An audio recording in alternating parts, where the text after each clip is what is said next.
have my book open, Love Medicine, to the first page of the first story. Page 1, The World's Greatest Fisherman, 1981, Part 1. The morning before Easter Sunday, June Cashpaw was walking down the clogged main street of oil boomtown Williston, North Dakota, killing time before the noon bus arrived that would take her home. She was a long-legged Chippewa woman, aged hard in every way except how she moved. Probably it was the way she moved, easy as a young girl on slim, hard legs, that caught the eye of the man who rapped at her from inside the window of the Rigger bar. He looked familiar, like a lot of people looked familiar to her. She had seen so many come and go. All right, I want to pause here for a moment, and I want to draw your attention to the first sentence. Setting: Easter Sunday, oil boomtown. Easter in the Christian calendar celebrates the resurrection of Christ, and there really isn't, I think, a more hopeful date in the Christian calendar than Easter Sunday. It represents hope, salvation, more than any other day in the calendar. So what you should notice when you read the first sentence and it says the morning before Easter Sunday, you should be thinking about hope, because Easter Sunday symbolizes hope. Now remember, a novel is a work of fiction, and certain references, symbols, descriptions, all of it, every word, is manufactured to achieve a certain sort of goal. When a fiction writer uses the term Easter in work, that symbolizes something, and that is a thing that you should notice. Oil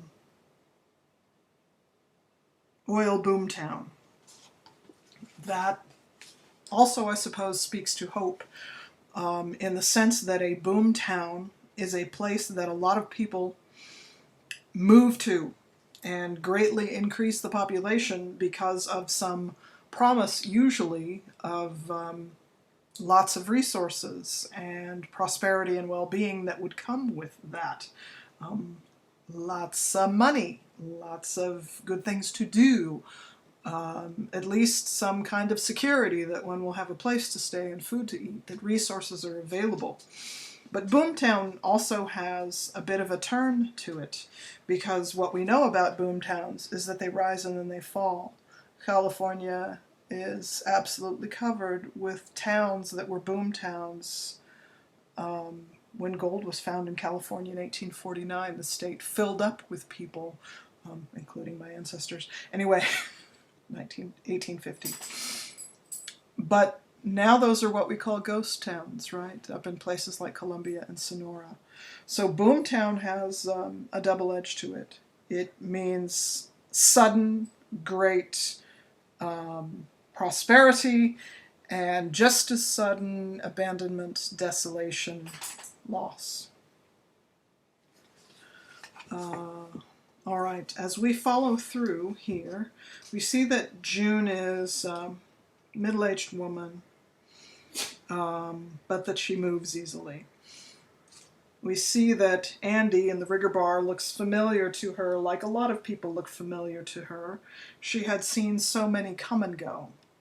That gives us an impression about June, that she has many experiences, that a lot of things have happened in her life. And then let's follow. He hooked his arm, inviting her to enter, and she did so without hesitation, thinking only that she might tip down one or two with him, and then get her bags and meet the bus. She wanted at least to see if she actually knew him. So we see that June is a curious woman, and who knows, maybe this is a person that she knows. So she's going to stop and she's going to see. Even through the watery glass, she could see that he wasn't all that old, and that his chest was thickly padded in dark red nylon and expensive down. So this indicates that he is certainly prosperous. There were cartons of colored eggs on the bar, each glowing like a jewel in its wad of cellophane. Okay, remember what we said about Easter, suggesting hope? Well, we're doubling down on that idea right here. Colored eggs glowing like jewels. It represents, again, prosperity, well-being, and if you like, in June's case at least, hope. He was peeling one, sky blue as a robin's, palming it while he thumbed the peel aside. Okay, so whatever else we might do with the rest of this chapter, we know that we are presented with the idea of hope and with the idea that June is looking for it.